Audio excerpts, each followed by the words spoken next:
Buccaneers. Today we're going to unbox and review Unmatched Slings and Arrows from Restoration Game. This set contains Shakespeare, Titania, Hamlet, and the Wayward sisters. On the front it says it's for ages 9 and up, for 2 to 4 players. It takes 20 to 40 minutes to play. It has 130 cards, 6 miniatures, and 1 battlefield. Unmatched is my favorite game, so I have all the sets. The cool thing about Unmatched is that you can mix and match characters from all the sets together and you can create your own battles. On the back it says, in battles there are no equals. Anyone, anywhere, Unmatched is a fast-paced game of tactical combat between unlikely opponents. Pick your favorite hero, choose a map, use your hero's unique deck and abilities to win the day. You can mix up heroes and maps from any Unmatched set. Face new challenges and find fresh combos. Dozens of possibilities await and more with every new set. On the back they show a bit about each character, if you didn't know about them, and some cards that they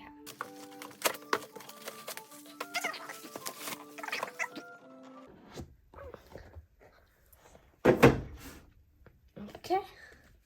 In battle, there are no equals. This is the general rule book. And then there's a page for special rules. Oh, they changed the format. Or maybe that's this rule book. Okay, yeah. So now these are the core rules, and then in this rule book, there are special rules. I like how they divided it now.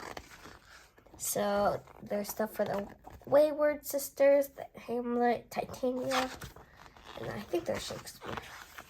Yeah, there we go, Shakespeare. Okay, the advertisement page. Very nice. Oh wait, it opens. Just shows all the sets. Okay, here we go. There's the Wayward sister potion kit thingy. So you can draw a card, and your fighter recovers health. You can move any fighter up to 3 spaces, deal 1 damage to a fighter that shares a zone with any of your fighters, and then gain action. And then on these Wayward sister health dials, they all have 6, but they all have these different symbols. It says Sister Sting, Sister Venom, and Sister Howl. This isn't the first hero with 3 different characters. The Raptors did come before this. Okay, and then more health dials for Hamlet, Titania, and Shakespeare. I think this is the to be and not to be. Yep, not to be. Okay, the map. The Globe Theater.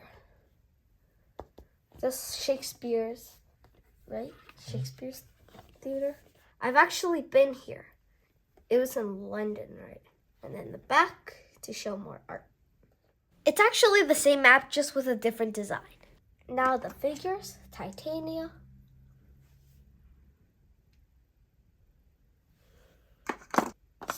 Hamlet.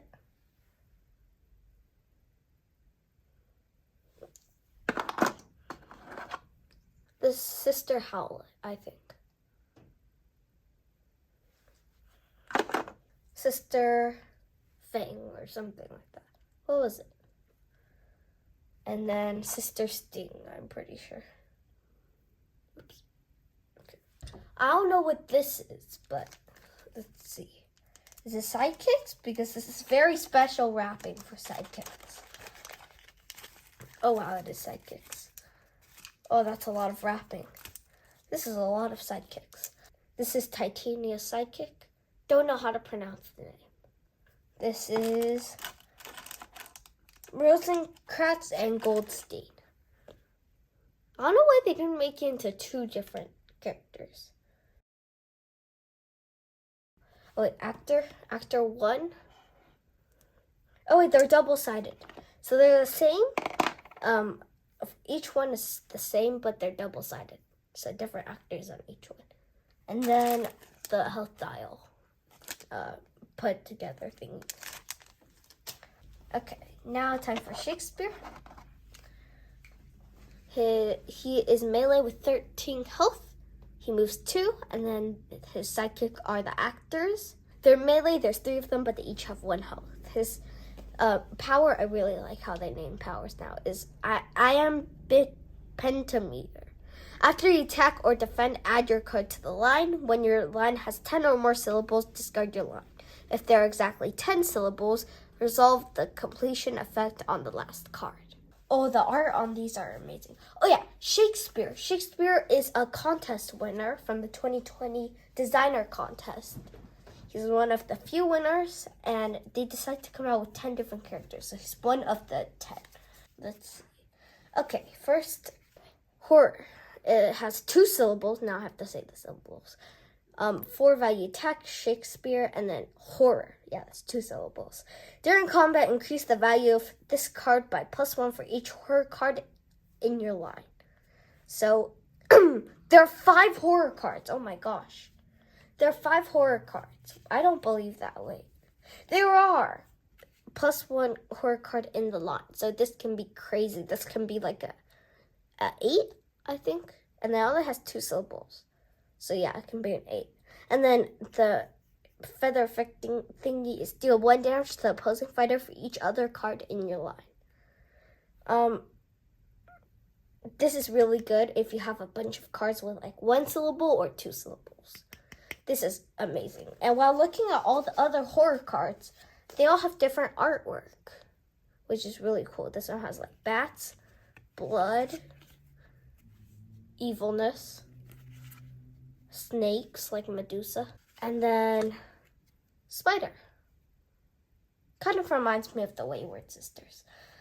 So that's his attack. Another attack that stood out is my Kingdom for a Horse. It's just a gain 2 actions feather and a 6 syllable, and there's 3 copies, 5 value attack. Pretty good. That just also stood out. Now for the versatile card, Et tu Brute. I don't know. I don't speak whatever language this is. I don't know what language Shakespeare spoke. 4 syllables, 3 value versatile, 3 value boost. During combat, increase the value of this card by +1 for each of your fighters adjacent to the opposing fighter. Feather effect is place each of your fighters in any space. There's no defense only cards. I guess I'm showing another versatile. Alas, 2 value versatile, 2 syllables, and then after combat, if you lost the combat, Shakespeare recovers 1 health, but feather effect thingy, draw 2 cards and Shakespeare recovers 2. That's really good. It's probably one of the best ones. And I like how it's making a skull from the ink. They also do show the dots, so the syllables. So if kids play this, they do get to learn a lot about syllables. There's also not any schemes. I guess your main scheme is just like your line. So this is very interesting how there's not really any scheme. Actor card again, and then 3 value versatile. After combat, you may return the first card in your line to your hand. And this is before you add it to the line. And you can just keep getting your cards back over and over, and there's 3 of them. The actors do seem to have a lot of cards like this one. Such Sweet Sorrow, 4 syllables. And then 4 value versatile. Move your fighter up to 2 spaces, draw a card.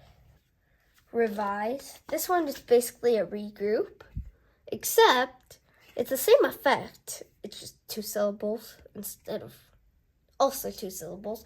But there's also just this effect, which is move each of your fighters up to 2 spaces. But besides that, that's Shakespeare. He's a very interesting character. He can heal, which is good, but I don't know if I like how he has no schemes and no defense only, but I guess no defense only is fine. It's just the schemes might be a bit iffy. He does have this deceive card, which is basically cancel effects on your opponent's card. This is the back of the deck. It's very good. I think this is one of the better backs. But yeah, this is Shakespeare. Next is the Wayward sisters. I'm very excited about them because I really like multiple heroes as a fighter. And the cauldron just seems so fun. I already get the concept. Sounds fun. Okay, Wayward sisters, melee, 6 health. Bubbling brew is their power. Your cards go into the cauldron instead of your discard pile. After you attack, you may cast 1 spell that you have ingredients for. If you do, discard all cards in your cauldron. Move 2. It does sound complicated, but it's not really that complicated. Okay. So as you can see on some of the cards, they have all these different symbols. Those are the cauldron stuff that you can mix together.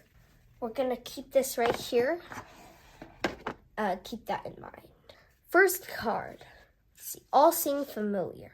4 value attack, any, and then spider symbol. Immediately return a card in your discard pile to your cauldron. If you want the combat, look at the top card of your deck and put it in your hand or cauldron. So this card can basically guarantee put 2 cards in your cauldron. So you're almost guaranteed to cast a spell if you already have all the symbols in your cauldron. So this one's a really good one. I think the best one is either draw a card and then one of your fighters recovers, because recovering from multiple heroes is really rare, or gain an action is good too. A curious familiar. Return a card in your cauldron to your hand. This one's especially good because if you have a symbol in your cauldron that you don't want in there, or if you don't want to waste that card, if you're not going to brew anything with that symbol, I think this is a good card to get it out. And if it's a really good card that you played, you could also get it back. Oh, this one caught my attention. Double.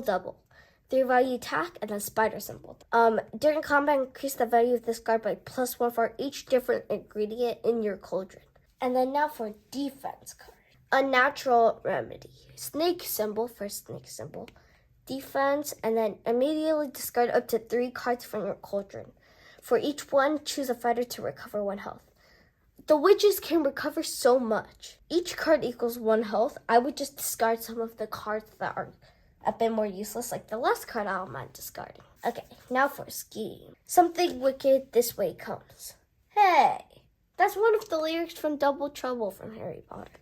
Cast any spell, then cast a different spell. Do not discard any cards from your cauldron to cast these spells. This is so good. You have 2 copies, and you get 2 spells for free. So you could just gain an action, and you could also draw a card, and one of your fighters recovers a health. Or you could just do that same one 2 times. Get 2 cards, get 2 health. That's so good. This is probably one of the best cards in their deck. Hurly Burly. Snake symbol, 3 value attack. Any, and then during combat, reveal the top card of your deck. Your opponent chooses one. Put that card in your hand or put that card in your cauldron and add its boost value to this card. Oh, this one's good though. The stars align. 0 value versatile, but during combat, this value, the value of this card is equal to the number of different zones all your fighters are. This is huge. If all your fighters are in a 3 different zone space, this can be like a 9. I don't know. This is so good. That caught my attention. And you have 3 copies. But that's the Wayward sisters. They do rely a lot on their schemes and their potion, but it does seem pretty good. And they can heal a lot. Hamlet. The question is, do you want to be, do you choose to be or not to be? That's the question. At the start of your turn, choose to be or not to be. If you choose not to be, deal 2 damage to one of your fighters. To be, when you maneuver, draw 1 additional card. Not to be, add 2 to the value of the Hamlet's attacks. They're both melee, 15 health, 6 health. At first, when I saw 2 different names, I thought they were 2 different sidekicks, kind of like the samurai guy, but they aren't. They moved 2. Choose 1. Hamlet recovers 2, or place Hamlet in any space in his zone. Gain an action. This recovers 2 is really good for if you want to be not to be. Okay, this one I saw a lot. To sleep, perchance to dream. 3 value attack. If you won the combat, move the opposing fighter a number of spaces up to the amount of combat damage dealt. If you lost the combat, a Hamlet recovers a health. Maddening Insight, 0 value defense. During combat, the value of this card is equal to the number of cards in your hand. Okay, next. Does his sidekicks not have their own cards? Okay, yeah, his sidekicks don't even have their own cards. So that is good, I guess, because basically every single card Hamlet can play. This one also caught my attention. 2 value versatile, rest is silent, end the turn. So you're ending the opponent's turn. This is really good. This is kind of like Luke Cage's Trash Talk, except better. The play's the thing. Your opponent discards 1 random card. If you won combat, Hamlet recovers health equal to its boost value. Hamlet, this is really good. There's 3 copies, and your opponent discards a card while healing. This is one of the best cards in his deck, I can already tell. This one also caught my attention. Put any number of cards in your hand on the bottom of your deck, then draw up that many cards. This is really good because you're basically you're drawing cards while also putting cards back. So you are basically just replenishing your hand as a free action because you also gain action. All of Hamlet's cards seem really good. I don't know if he really needs to be or not to be. That's the question, but okay, this one's good. Blood will have no blood. Hamlet took damage this turn, deal 1 damage to opposing fighter. If you choose not to be, take 2 damage to Hamlet, then you get 1 damage to opposing fighter, and this is a 4 value versatile. Okay, this one. If your opponent played a versatile, deal 2 damage to the opposing fighter. This is really good. That's Hamlet. Okay, now last character, Titania. She has these cards. So these are her glamour cards, and then that goes along with her ability. So fairy magic. If you do not have a face-up glamour at the start of your turn, flip the top card of your glamour deck face up. Its effect is ongoing while it remains face up. She moves 2, 12 health.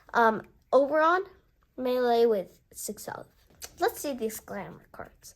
Glamour of Greed. At the end of your turn, you may draw a card. Okay, that's not bad. Glamour of Invisibility. Your fighters may move through opposing fighters. Okay, this one's good. Glamour of Jealousy. When Titania or Oberon are attacked, before playing a card, they may swap spaces. If they do, your other fighter's not the defender.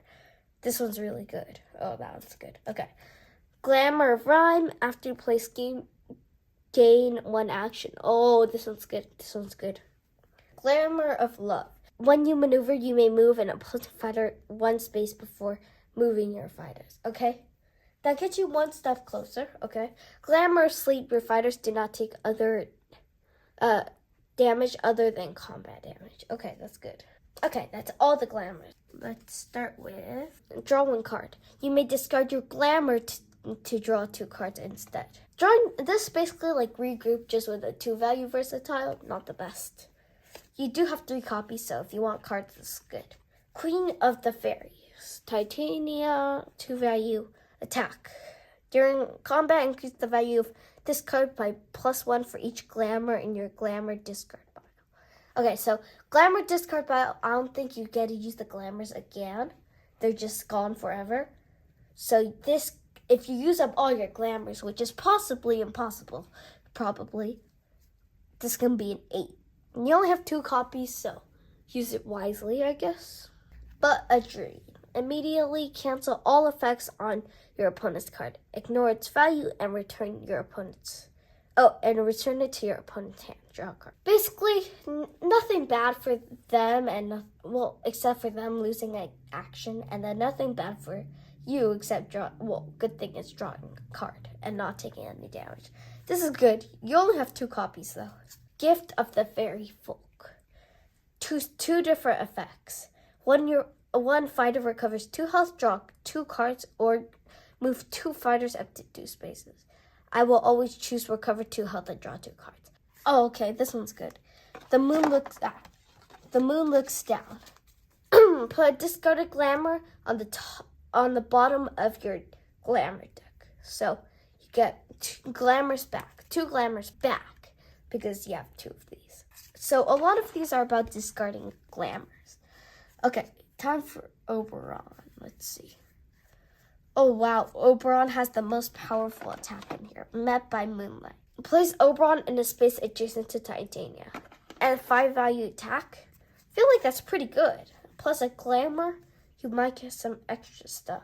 Protection of Fairy Woods. You may discard your glamour. If you do, cancel all effects in your opponent's card. It does seem like a lot of the cards that make you discard glamour more than you gain glamour. Like this one makes you encourage you to discard, and then if you do, this is a 5. What fools these mortals be? Choose an opponent, look at their hand, and choose a card. They shuffle that card into their deck. Yeah, it's not the worst and not the best. I do think you're gonna run out of glamour though, so she doesn't look like the best fighter, but she does look pretty good. I think that's all for Titania.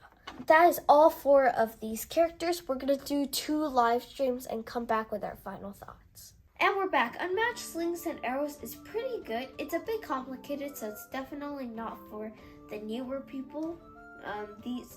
Because the battles that we did with these characters are pretty long.